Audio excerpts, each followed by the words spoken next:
A great weekend. Oh my God, go fuck yourself. That was then. This is now, bitch. It's a whole new set of rules. It's Monday. If you ain't waking up with the taste of blood in your fucking mouth like a shark 5 feet from the shore, you fucked up. You understand? Because Monday is when you go, everything else is like, still the weekend, you fucking up. Yo. What's going on? The King's in the building. You. We back again. Like we never left. So that's what it's all about. Happy Monday. Happy Monday. Salute. Happy Monday, fellas. Or as the intro would say, cocksuckers. I don't know what that's all about. Motherfuckers and cocksuckers. That's my guy from the Sopranos. That's a Soprano intro, bro. You gotta respect that shit. Go ahead and talk that shit to them on Staten Island. See what happens to you. Go ahead. I'm not gonna talk that shit. You'll be in a cup of coffee, nigga. Mulatto. That's right. I told Amir Sealy, I told my mother, disregard the intro. Let me tell you something. This is one of them sneak up on you Mondays, man. Because this what I call a blended. You ever have a blended weekend where the days kind of blend together, so you don't feel like Friday, Saturday, Sunday. Oh, it's just a blend. You lay down, you get up, you're blending. Like this was one of those good blended weekends. So like it didn't even feel like Monday crept up on me, bro. I'm in the middle of the day watching random ass TV shows and shit, and said, "Oh shit, it's Monday." At that point, it was like 3:45, bro. You understand? I woke up feeling good, the sun shining, you know what I mean, beaming. Long walk with the dog, go get the coffee, the egg sandwich, come back, talk to a couple on the phone, get a little bit of business done. By the time I feed them and get back on that couch, dude, 3 hours go by, 3 episodes of God knows what. And then you go, oh shit, it's Monday. And I grab my phones, go back into the email, and our super producer, Prophet Pete's in there. Thank you, Prophet Pete, for keeping us honest. Great weekend, guys. I don't know about y'all, but great weekend. Sports for me. It was a heavy sports weekend for one. For two, just got a lot of fun and a lot of stuff done out there. I was supposed to be in Rochester this past weekend, and there was a confusion in dates. The website had a different weekend.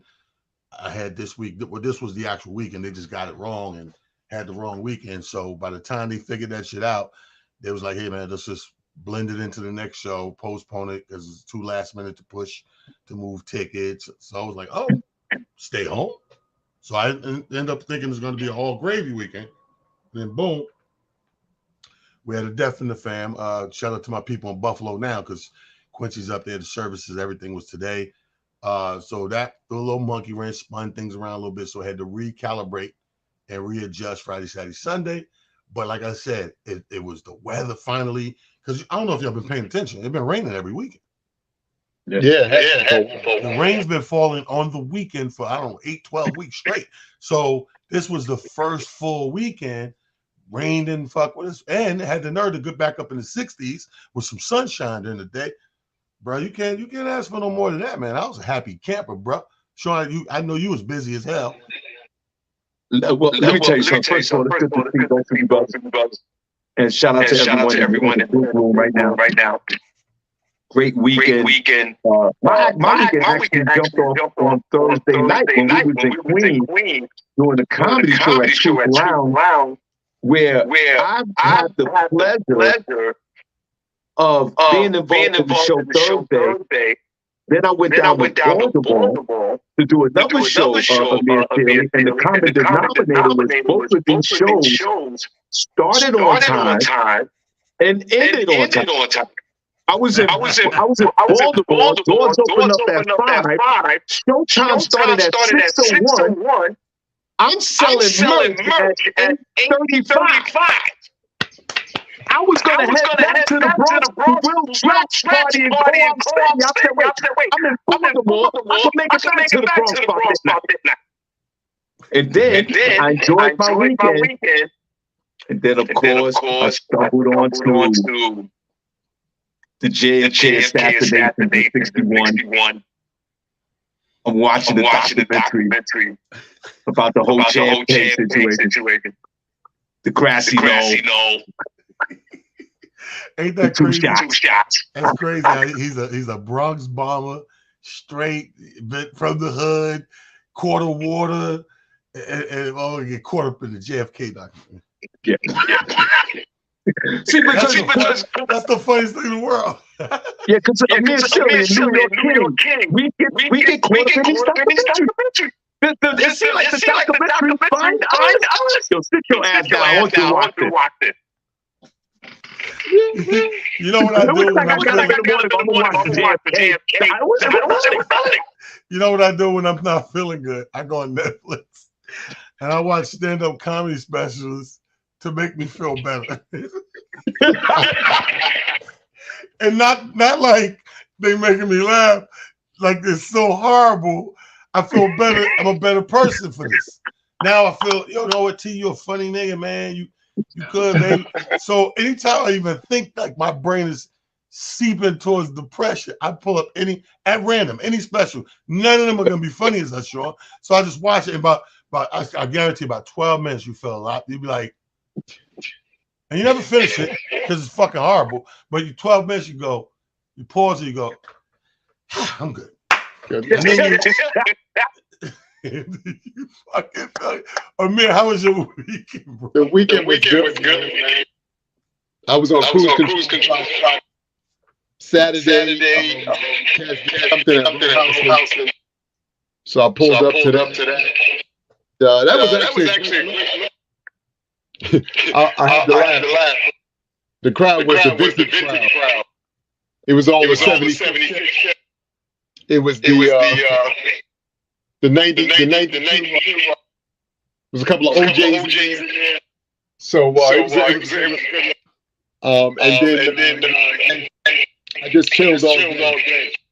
You know, got around neighbors, barbecue outside.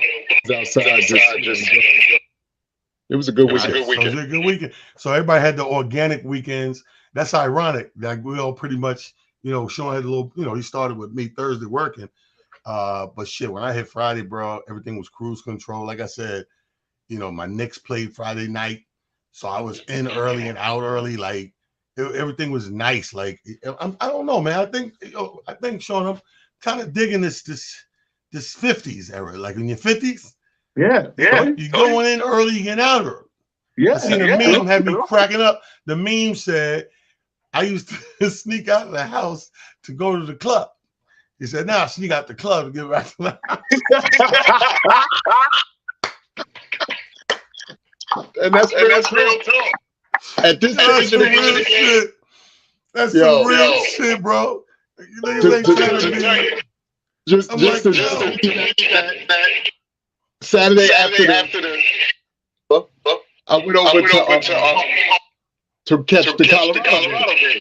So I'm in there watching Facts. I swear to God, it went to midnight. I showed up everybody pound. All right. I'll see y'all later. But see, you better than me. I literally sneak sometimes. I'm like, because you know what it is when you're known for being a kind of life of party so much that when you say good night, sometimes people leave. Because you leave, it's over. No, it's not over. And I hate, especially if I know the promoter or I know the place, I hate feeling like that. I hate feeling like everybody just disassembled and all right, we all leave because I said I'm leaving. So I play it off and slowly go to the door, get a beer. I'm angling at that fucking door. To go to the men's room, I'm angling at that motherfucking door. One of them trips, I gonna make it back from. And I get that call, yo, where you at? Oh man, we got out of it, man. It's tired, man. I'm feeling good. Just make up some shit to make them feel like, because like I said, I hate, because I see it happen all the time. That used to happen to me so much. Motherfuckers used to bring it up. Like promoters would bring it up, like, man, you know how they say, yo, can I pay you to come through for the after party? Yeah, no problem. Put a little something in your pocket. And I'll be in there, be seen, maybe an hour tops, enough to finish a bottle or whatever. And we slide out. So niggas start sliding out sometimes. So after a while, I start getting calls from the promoter. So when they book it now, they go, hey, man, You come through at the party, man. Put a little something in your pocket, a little VIP, give you a bottle. I'll be like, yeah, that's cool. Can you stay a few hours, nigga? I'll be like, so what you heard? So what y'all heard? No, we heard, nigga, you finished the bottle and go. So now, but I just feel guilty when I'm that person. I'm glad we all had an organic weekend. Welcome to Motivation Monday, everybody.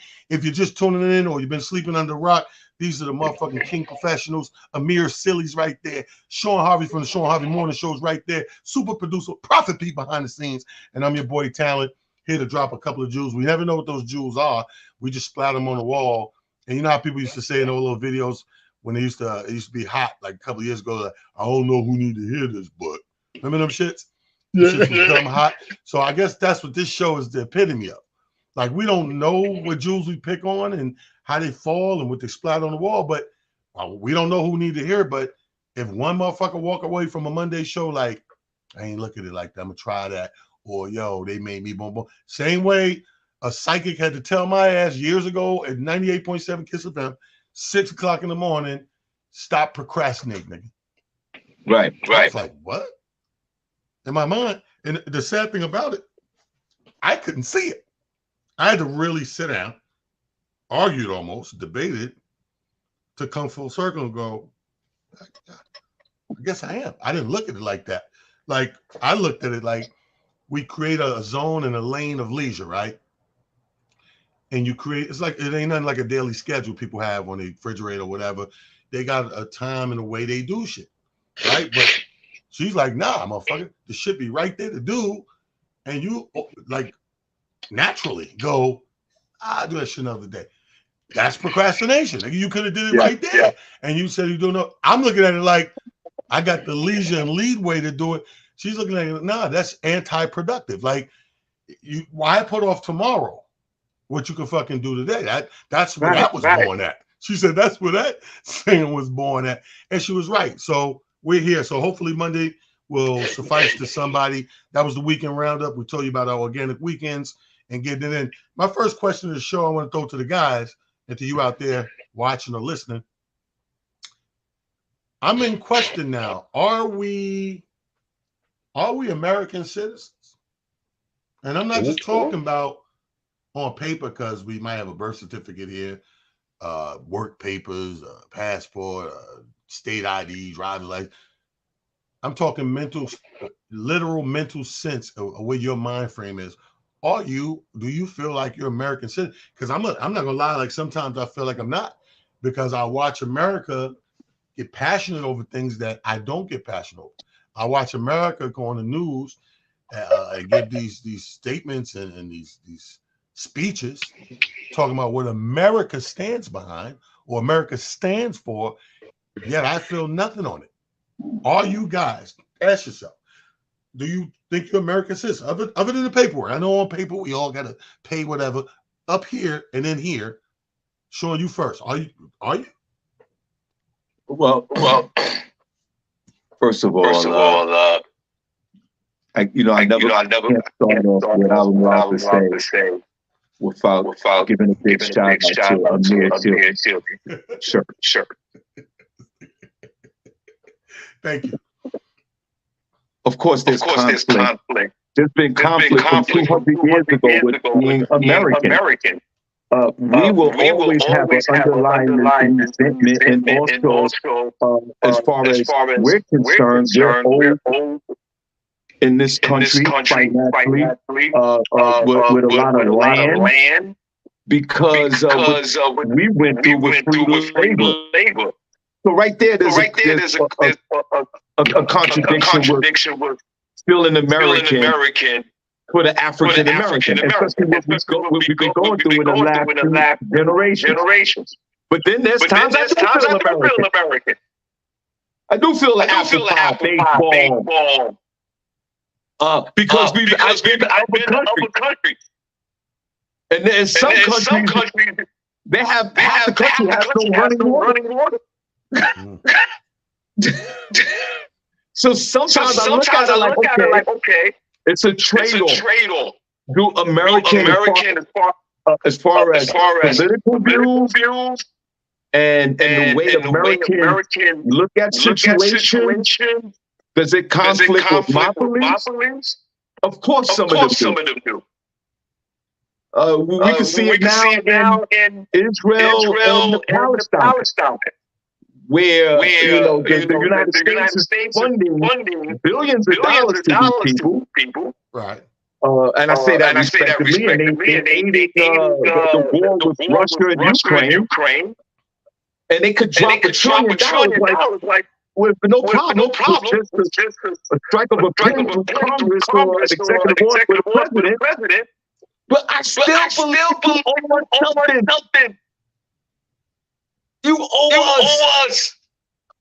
I love the governor of California, Gavin Newsom. He's like, yo, we started some reparation program for the state of California. I guess African Americans in California will really feel part of the United States once they start reparations in California, which should happen anyway throughout this country. So sometimes I feel American. Sometimes I don't. So your thing is based on when you're feeling sway like that. It sounded like it was rooted in racial type stuff, historical type stuff. In that way, you feel left out sometimes, and sometimes you feel with camaraderie. Sometimes you feel like we're not like the reparations and stuff like that. I do.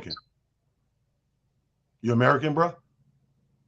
Me? I'm American tonight. And you know what's so funny? I don't think Frank is America. And to be honest with you, I think that's an unfortunate concept that they have broadened the scope of it, continuing to give certain G's and get people to buy it. I say that is because you look at this mass as a whole. There is a mortgage who came from all sectors and all different places.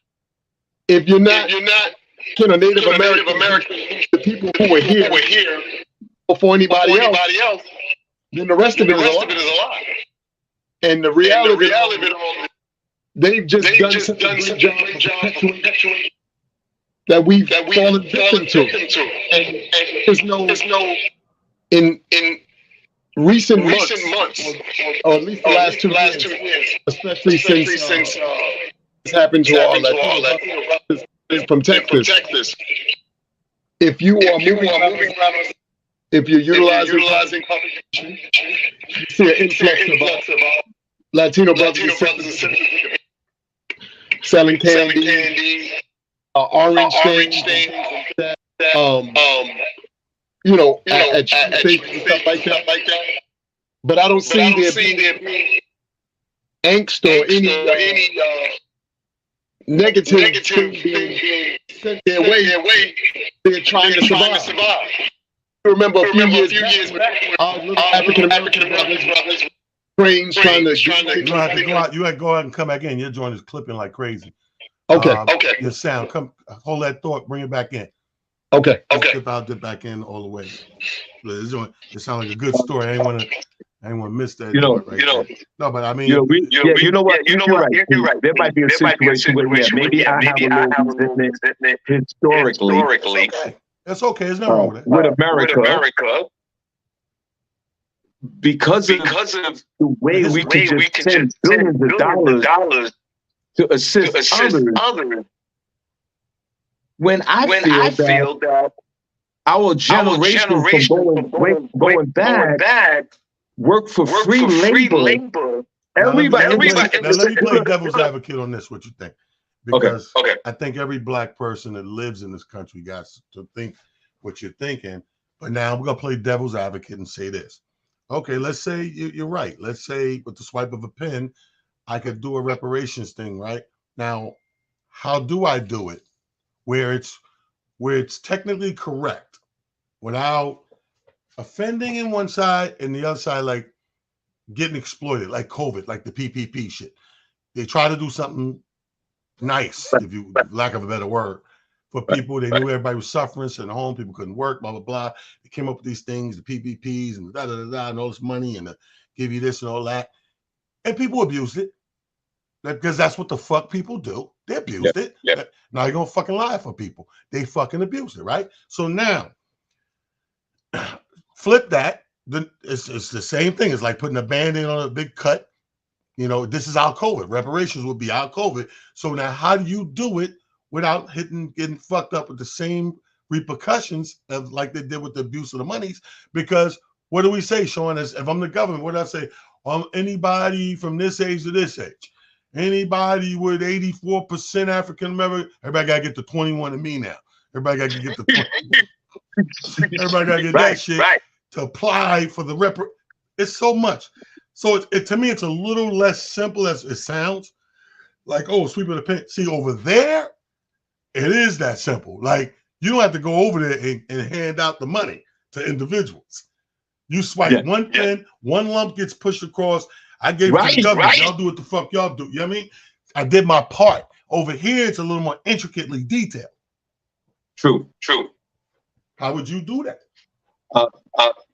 Just off the top of the dome, I think in the times that we live in today, your family, my family, and a few other families, we can at least go back at least like four generations. Mm-hmm. Like we could go back to mom, grandma, great-grandma, and great-great-grandma. Now it might get and you're going to still run into the problem. This is why I'm playing devil's advocate. So now, more than a high percentage of us, more than 75% of us over the last at least 4 or 5 generations, we don't carry the name. Your dad's name ain't on your birth certificate, or this one here, or blah, blah, blah, or that ain't even your real father, blah, blah, or grandma raised you, or what. You're going to run into a whole bunch of shit. It's not going to be that simple. So that's why I'm saying, like, and I'm sure they thinking the same shit I'm thinking. Like, yeah, we would love to cut you a check, but how? Because every Tom, Dick, and Harry, those who are not really black or what, bro, we've seen in our lifetime people cheat the system either way. We've seen people play black, and we damn sure seen people do what they call passing and play white. So it's all the black folks cut a check to all the African American. and then the other half cut them half check. But you know what? You do bring up a challenge. It's an identity crisis challenge. So when you said you cut the African Americans as one check, and you chop it in half for the niggas, right? Is that what I'm hearing? That's exactly right. But let me ask you this question. T, can you go back at least 3 generations in your family? Yes. Right. So let's start right there. Okay. Mom, grandma, great-grandma. Yep. We established that. Yeah. So now that we got great-grandma, everybody, like your grandmother, your mom, and everybody else, I'm 4 then, because I'm 50, so I'm 4. Right. So that fourth generation, everybody get a check. So yeah, we're gonna have to do DNA. We're gonna have to do a little checking. I think 4 you selling us a little short. I think we gotta go to 5, and I'm gonna tell you why. Because this go ahead. I'm a numbers nigga, so I'm breaking the numbers now, and I'm saying we're dealing with hundreds of years of slavery. Forget oppression, just slavery. Forget coming out of that with all that other shit that went on too.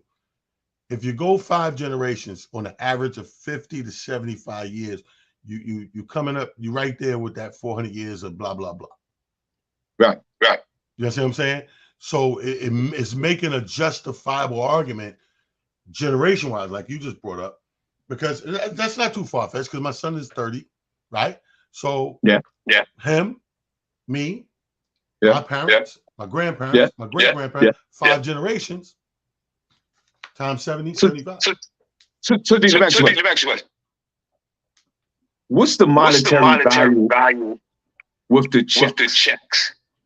10,000 for black person, 50,000, 100,000. First of all, should the government cut a $3 trillion check? And what's the amount of money per household that the African American receive? See, that's another thing. Here's what I would do, because you really can't put a number on this shit, and that's a problem. And that's another problem I'm sure they tassel with about reparations, because you really can't. What could you say that's not offensive? My great-great-great-grandparents, 3, 4, 5, 10 generations I know of, y'all killed, enslaved, not to mention what y'all did to the niggas coming out in the 30, 40, 50, 60s. Like, you really can't put a number on these lives in these generations. What I would do is, you got to look at it bigger than that. You got to look at it like generation. I took generations from you, so now I got to help you and give you generations back, right? Can't do nothing with the dead people. They're gone. So right. I'm going to kill a million birds with one stone. I'm going to create a series of black banks. I'm just going to hypothetically speak. I create these 4 national black banks, cover Northeast, South, the 4 corners. Yeah.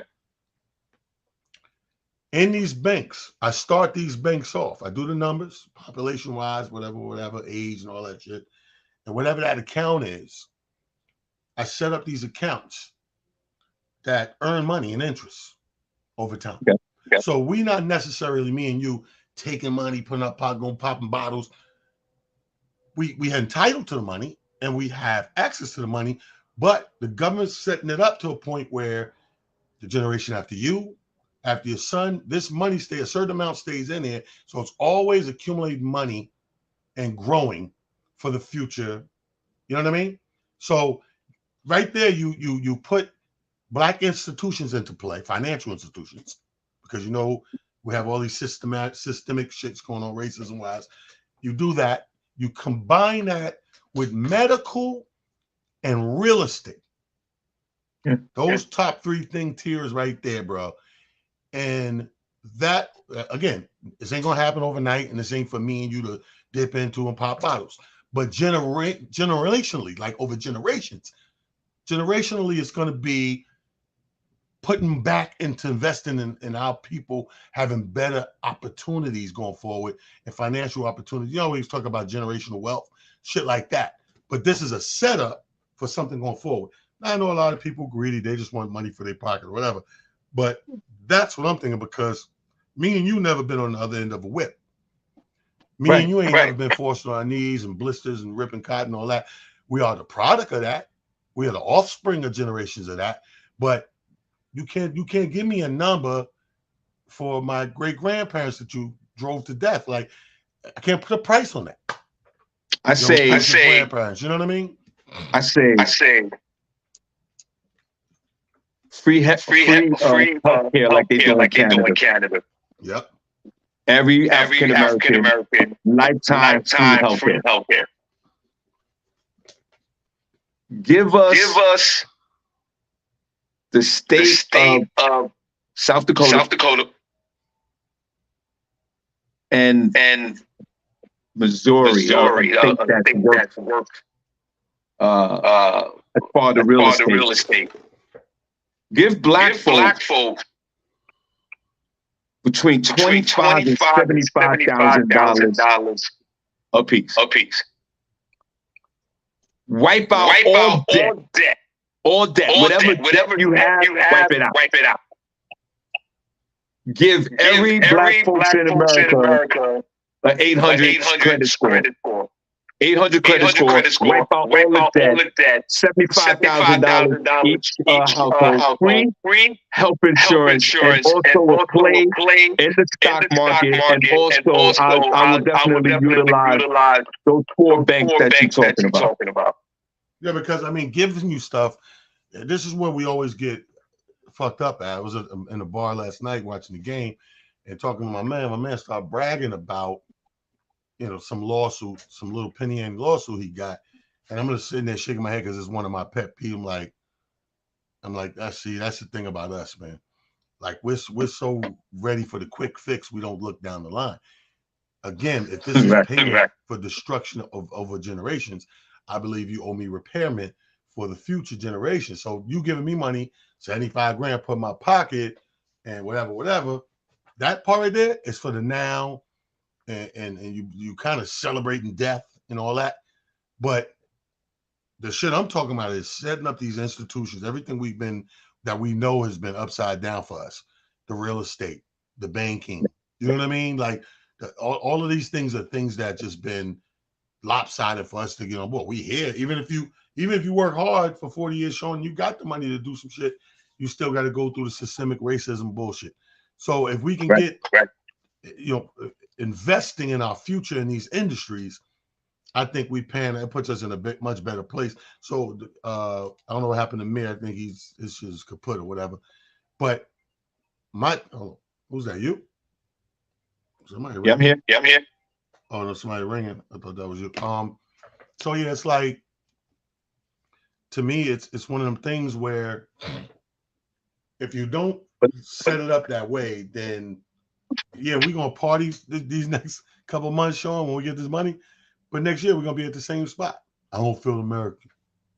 What about my people? We gave you that because we just regular people and we seen that. You ever give a nigga some money, ain't enough? He blow it, come back, yo, what the fuck I just gave you? Yeah, man, like that shit. When the nigga run out, they looking like it never happened. So I bring it up because, and here's the thing, you took it another direction, which I'm not mad at. It has to be discussed. Amir's in the green room. Prophet Pete, if you're listening, check on Amir, bring him in. Prophet Pete, Amir is in the green room. I'm going to hit you on the sidebar as well. But yeah, so I was looking at it like, he's not there. You don't see him? He's not there. No. Hold on a second. Why does he think he's in the green room? Pardon me, people. Pardon for Emperor. See, this show. He might have been there, then dropped out. Okay, let me. But he's not there. We don't see you. Huh? So the United States government said, if the United States government said, cameras off. I got $125,000 tomorrow, $800 credit score. We're gonna give you some YouTube fund. Everybody in your family gets $125,000. Right. We don't really care about what's going on with your future generations. We want to solve this now. Right. 125, 800 credit score, YouTube fund, all your debt eliminated, and a piece of land. Are you going to accept that? Hold on, somebody cut your mic off in the back. Pete, your mic on. Okay. No, I mean, I hear what you're saying. My thing is not that. My problem, I don't have a problem with what you're saying. I'm just thinking longevity wise. That's how my fucking brain works. It goes. I get it. It goes ahead, right? But what I was saying was that this direction, and Amir, I hope you remember your story because I'm gonna pass it to you. This is why the certain motherfuckers are the head of the cartel and certain not. The head of the cartel, that nigga gotta think about everything. He got to know not just how to make the money, where to ship the shit. He got to know everybody trying to kill him. He got to know this, that, the third, the routes for this, the federality. He got to know ahead of time. And this is why every new drug, it's funny, I'm watching this shit show where they come out with a new drug, right? You know, all the shows about drugs, they got, it's going to be the new whatever. They're trying to be ahead of the curve. Now, these niggas is doing the legal business. They still thinking ahead of the curve. You're thinking of the now, which is not, there's no wrong answer here. I'm just thinking of, okay, I know that 75 a man gonna get blown. I know it. It sounds like a lot. The 125 sound like a lot, but I know the average black person get that in their fucking hand and pocket and bank account. Yeah. Even the smart ones, it might stretch it a year, the smart ones. But then what, Sean? Then every argument that we bring back to the white person about the history in the past and was the devil and colonizers and slave owners, all that, it holds no weight. I cut the check. I'm a white guy. You don't want to talk about slavery because I cut the check. Nigga, sit down. Once you take the check, this is why I was trying to tell you about the guy in the bar last night. He's talking about a measly $10,000 lawsuit where he almost could have, this dude back, he could have been in a wheelchair, laid down like, he just wanted to settle, get that quick little money. And he telling the story like, yeah. And I'm just staring at him like, dude, I'd loan you $5 a week. Yeah. So, as exuberant as the story is, fast forward, you need another $5. You understand what I'm saying? So, what you're talking about, and like again, I'm saying there's no wrong or right answer. Everybody got what they think. I just, in my brain, I'm like, as the same way we're fighting to teach these kids in school the history, and they're fighting us tooth and nail. Don't let that shit in school. Don't let that shit in school because they don't want to teach it, and we want it to be known. The same way we're doing it. You know why we're doing that, Sean? We're doing that so as these kids grow up, they keep continuing knowing the history. Yes. And then their kids, and then their kids. But what's the use when that kid right now in about kindergarten right now, 5th grade? My only 20 years from now, Sean, he knows the history. You know what he's gonna say? Well, where the reparations? Yeah. You know, I'm gonna say Sean spent. See, my only fear with the instant gratification of the money is, imagine giving every black folk in America $125,000 per person. And everybody knows. I think neighborhoods will be destroyed. I think folks will start killing each other. So at the point, I think that you're pointing on the long-term economic part about reparations as far as maybe looking into the generation. Because that's the only thing that does scare me. Imagine dropping $125,000 a year to everybody in the penthouse. That's great. That's great. It is. And it's so funny. Just to get back to the first thing I was talking about, which was us, being considered American. I'll just wrap that up in a nice bow by just saying, based off of some of what you both touched on in terms of the history of this country, and just based off the fact that, like I said, we have all of these factions that are here based off of whatever. There's no such thing as America. That is a fallacy that they created, and people just gravitated to it because you had a group of people who decided if we come together enough, say things long enough, everybody else will go along with it. Wait a minute. This is not adding up when I really think about it in its individual parts. To the point that y'all are making about reparations, our true problem with that is we don't have enough financial literacy in our community. I'm not saying it doesn't exist at all. I'm just saying there's not enough of it. And to your point of 125,000 person, with the way some of this newer generation thinks, strip clubs would be just out of control. The amount of alcohol that would be consumed in terms of Hennessy and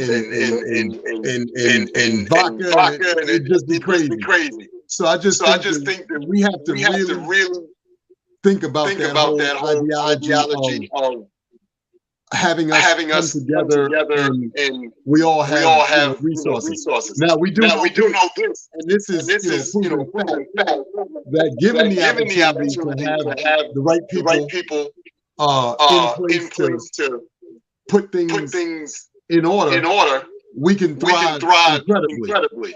You both have seen the maps that they've shown of the amount of African towns that this country once had that were flourishing and incredible, and that were burned to the ground. But I think to something that you said, Sean, you said they gave us Wyoming and the other mountains like that. The problem with that is They can't afford to let us go because this place would be boring. We bring everything that this country knows. The light, it would. Look. If, you know, I look at it now in terms of where entertainment is generally speaking. Have any of y'all seen any country singers that sing just like rappers? Have y'all seen that? I'm not lying. Talent. You and Sean. You guys have both been long enough. This is no disrespect to any of the your comrades and other spaces. But let's be clear. Even the white and Asian community now the comedians sound like from what you call it. That's just the truth. Yeah. Kelsey, the football player from Kansas City. He's getting celebrated. You can't tell me he doesn't remind you of a brother. He got a black haircut. The nigga rock a face, huh? That's why he likes it. Taylor Swift like her thugs, B. So no doubt about it. It's really centered around what we do and how we do things. The problem is we just don't understand that. And then we don't live in it. I saw something today that kind of blew my mind. He said we are so heavy against this new young lady, Juicy Red or whatever her name is. But one of his new young artists. And they were saying, oh, this Cardi B, but this generation person up. And we have a tendency to tear down whatever artist is the newest version of artists that we've already seen. This is just their version of it. We don't have to necessarily agree with it, but it's not for us to agree with. Like you said, three of us are in our 50s. And we got kids that make this make sense too. It doesn't make sense to me. I don't hate it. I'm just like, this ain't my kind of music. And I'm always amazed when I go out now. If you, like I said, I told you I was at on Saturday. You got a sundress on, and you got cowboy boots. As opposed to a decent shoe game. See, we grew up with the decent shoe game. We grew up with mini skirts and cowboy boots. We're not going in here. We got long dance. What we doing? Like. This is where we are. And you don't want to talk about the BBLs, the Yaki, the Hawaiian 45 wearing his wings now. It's just a different situation. So I don't hate it. I just think to myself like, wow. Even if you look at our NBA players, you don't really know these things. You look and you like. Okay, once LeBron and Steph Curry and these dudes go, we're gonna be like this. Yeah, I mean, you got a point, but let's keep in mind they hated Cardi B when she came out. Yes, sure. So she went through the same flack because of the vulgar lyrics and the risque, visuals and all that. Because it ain't coming from nobody but two different type of people. It's coming from the motherfucker who can't get it, and the female that's jealous of her in competition. You know what I mean? I seen a meme today. I woke up to the shit, made me cry laughing. It said, man, if you've been shaking your ass naked on IG for 2 years and you still single, go on, sis, and get dressed. Get dressed.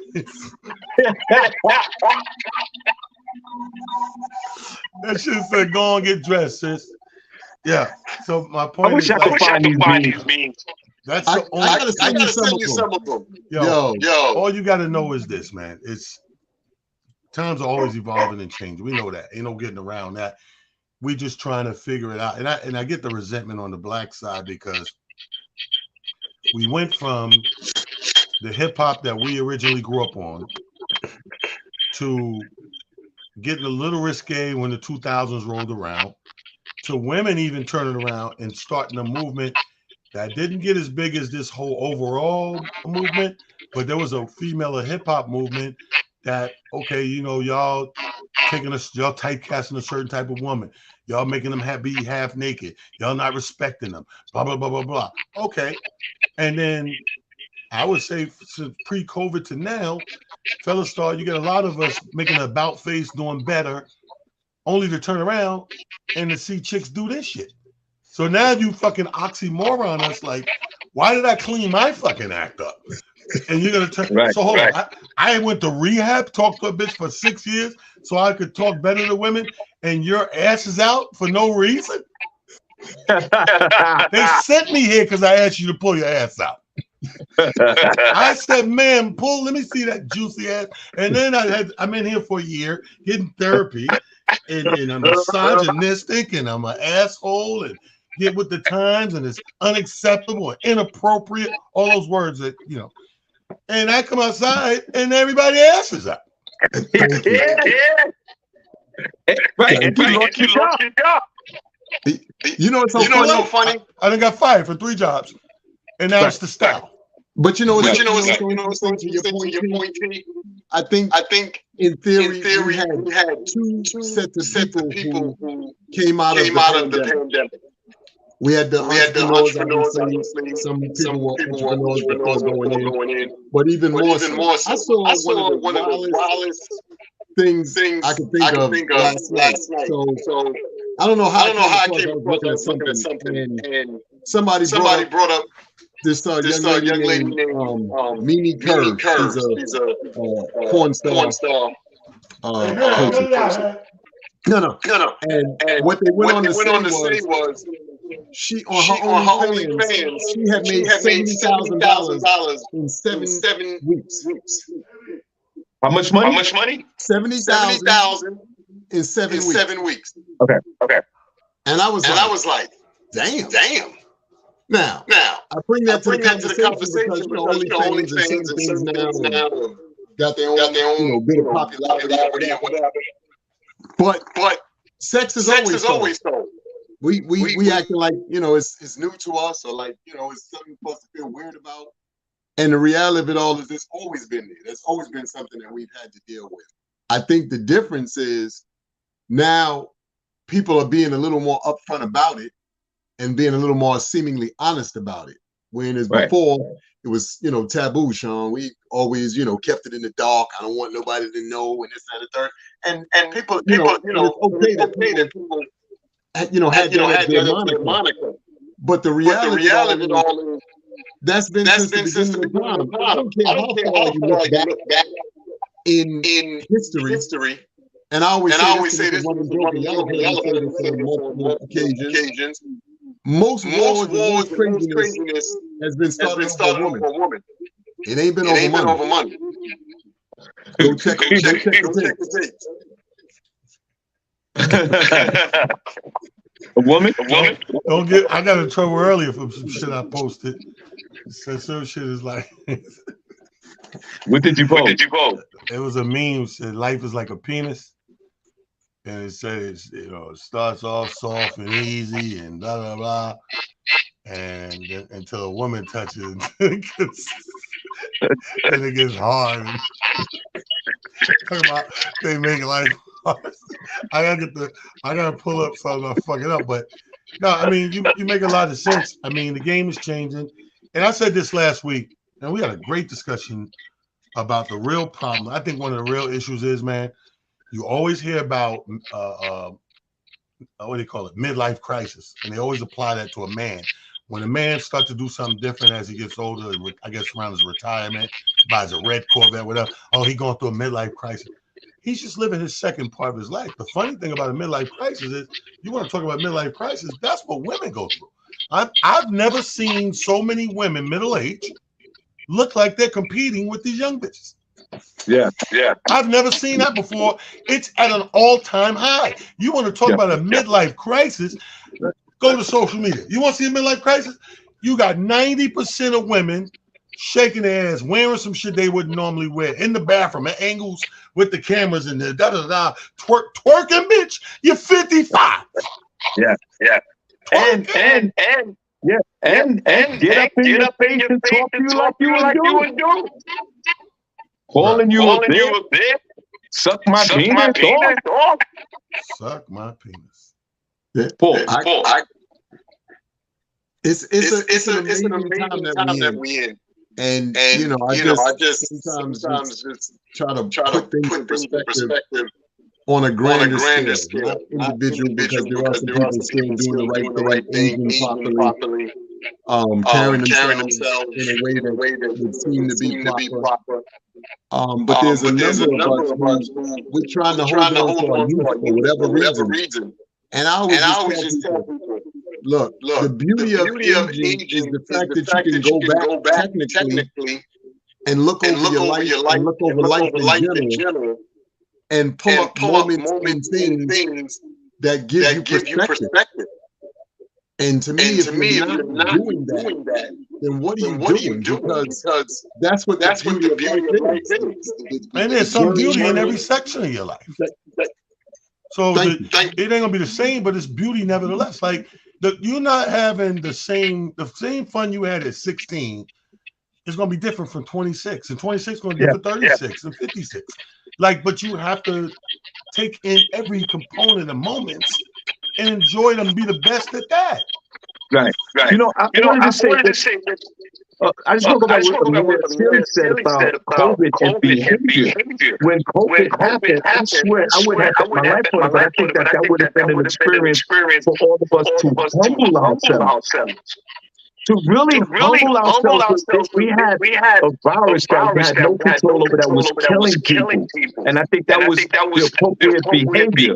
But it was the total opposite. People lost their minds. I think people got more arrogant with COVID.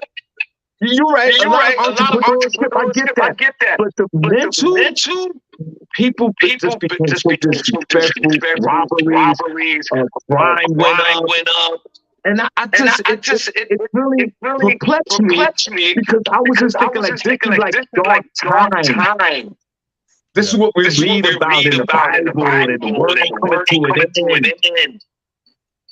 And everybody jumped on social media and lost their minds.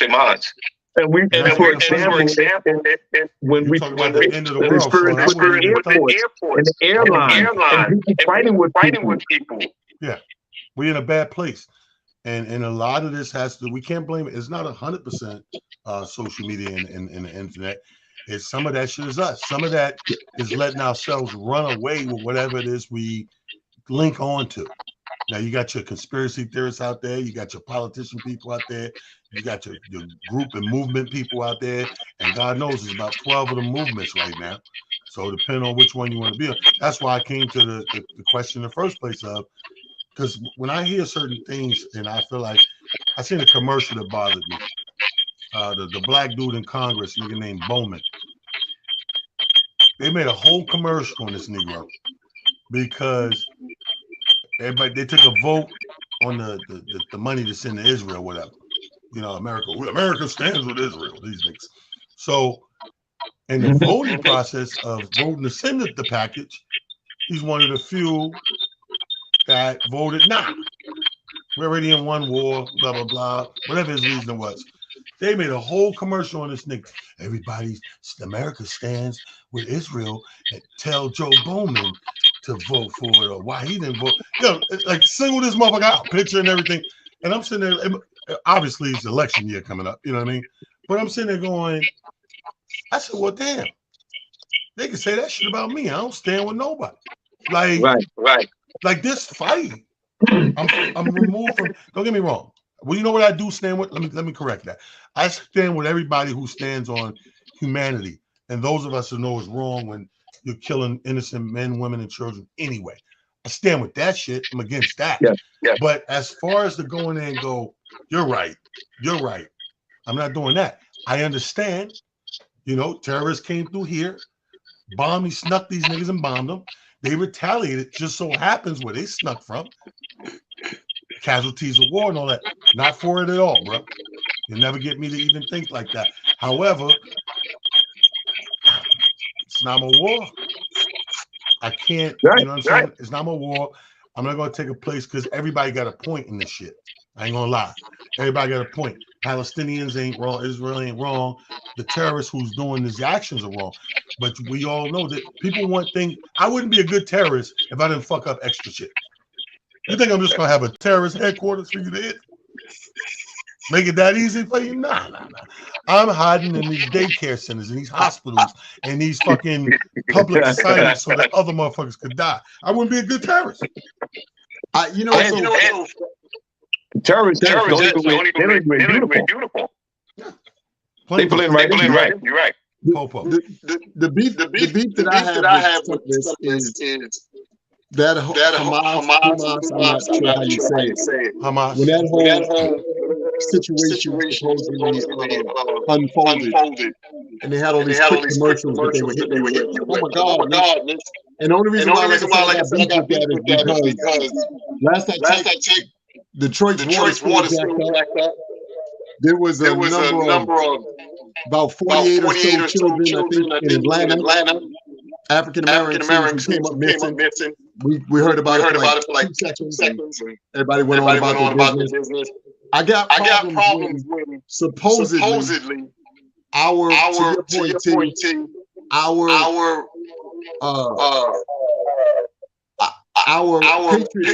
and all this has to come into play. Seemingly, when anything and everything that doesn't look like us is having an issue. When it comes to us, it's the back burner. It's the story that's big in the newspaper, things like that. So I'm with you. That's why I don't agree and say that thing is such thing as in America, because it's America when it's necessary for some. But when we take good honest look at what has transpired here specifically, and especially when you take into consideration every war, all the inventions that this country is famous for, even every form of music is all created by us. I saw Missy Elliott got inducted into the Rock and Roll Hall of Fame. She's the first rap female, I think, inducted into the Rock and Roll Hall of Fame. And I was excited and pissed all at the same time. I was like, she was supposed to go to the Hall of Fame. We created it. That's not supposed to be. You know what? That's supposed to happen. Because she was great at what she did, and we created it. So we should be going to spaces that we created. I think that's something that we have to think about and talk about sometimes, is how they make us believe that we're outside of things we created. No, I got you. We can't be outside of stuff. Make all the sense in the world, man. You're just tuning in. I know we coming to a wind down. We got cut up. This was a heated one. I ain't know this was going to be as heated. I got to the first topic. We never got off this motherfucker. It makes sense, though. It's legit. Like, because I'm sure a lot of us are torn back and forth and feel this way. And we don't want to feel this way because we are the fabric of this bitch. Regardless if we were enslaved and built it, free and built it, we built it.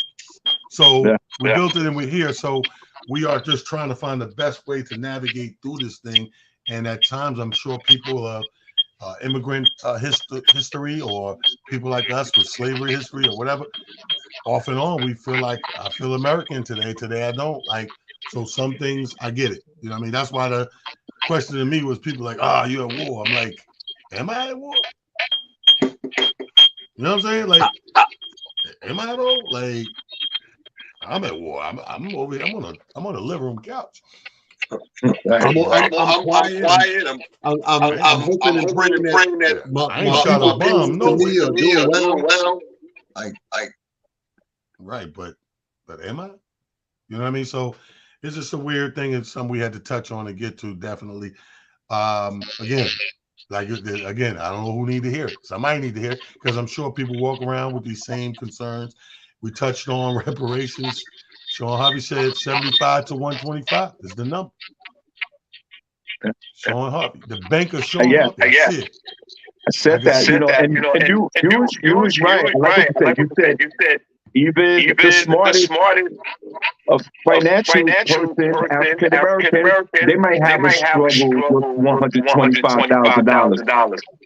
Amir Sealy took it to a whole nother level. He goes, listen, strip clubs and liquor stores is going to be off the hook.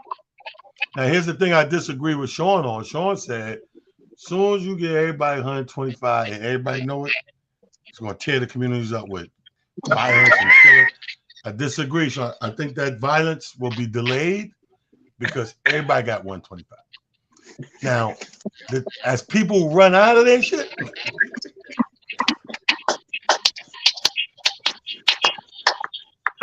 you got a handful of niggas that's easily going to become the black 1%. They're going to invest it. They're going to do something, trick they join a certain way, and that 125 going to be 450. And the other guy, the wolf in the street, he got $12 left.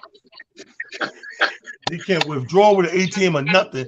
He looking for your monkey heads. And he coming with the vengeance. He's like Ving Rhames gonna get medieval on that ass. Call up a couple of hard pipe hitting brothers. I'm telling you. So that's one thing. It's true, but it's delayed. You know what I mean? Because right away we all got it. So there's no need for me to hate on you, be mad at you. But that nigga that just left the dice game. Yeah. Got you. Yo, Sean. Yo, Sean. This nigga live in Pennsylvania, the Poconos now. He in the mountains. This nigga don't belong no more. This is perfect for a building, but in the middle of nowhere, yo, Sean. Nigga, oh man. So yo, thank y'all for hanging with us. It's Motivation Monday. Been another great show. The King Sean Harvey from the Sean Harvey Morning Show. Check him out weekday mornings. This is Amir Sealy. I'm your boy Talent. I had a great time. I learned some shit. I learned Sean's number. Sean's number is 75 to 1. Peace.